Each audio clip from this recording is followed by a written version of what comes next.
still want pants in this video game? With my writer here, I'd say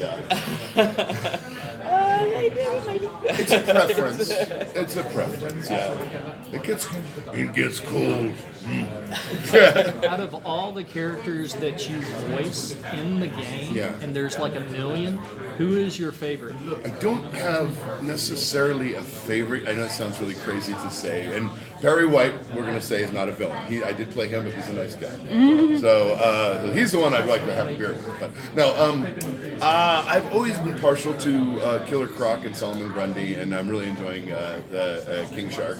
But all of them, actually, it's just because I play those a lot. You know, and I'm familiar with them. I'm kind of fascinated with these other characters. Black Manta's a very fascinating character, and you know, Ares. I'm just looking down, like I'm thinking all of the things that. But yeah, in terms of for Lego though, Croc and Grundy are some of the best comedy.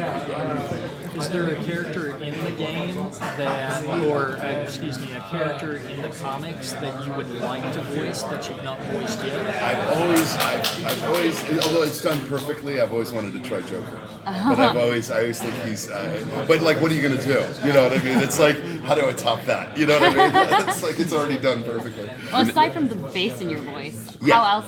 You'd have to do. What's the process different way. of coming up with a new voice for a new villain every time you get another one? Oh, that's a great question. Basically, I do research, especially because these are all iconic characters. Most of them have existed before. You know, if it's a DC universe, so I look them up, and if I don't know them already, I'm kind of a fan already. So it's sort of this is like a kid's dream come true. It is a kid's dream come true.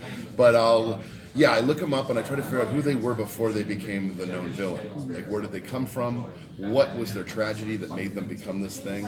And like you say, you know, in acting, you're not just playing a bad guy. You're always a protagonist. So what is their driving force? That's kind of the base I go. And then I start playing around with my voice, pitch, and just try to find his soul. And though that soul may be damned. No.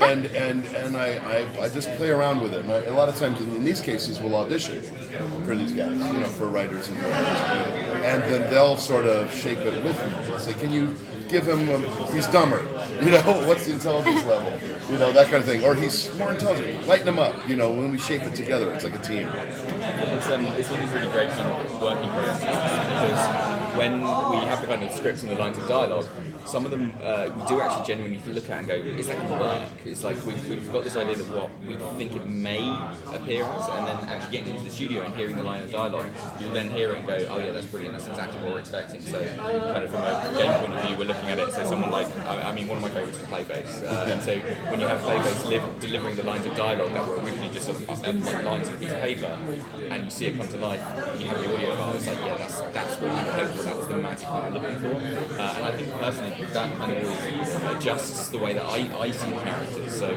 when we have the kind of the Lego minifigure version of these characters with the kind of lines that are written with the voice, and it's like, yeah, this is the character I was kind of hoping was going to come to life, and that's great that we get to kind of bring that all together. Yeah, and Clayface is a great example. That's another character I really am enjoying very much, and I love the figurine. I love shape-shifting. I love the idea of this character. It's so great. But that's a great example. You know, somebody where I'm not quite sure what they want, so I'll come in with some ideas, and then he'll direct me into it, and we'll find it together. You know, and that's that works with the writing and what purpose the character serves in the story or the game. Well, now you're voicing 95 of the 97 characters in this game.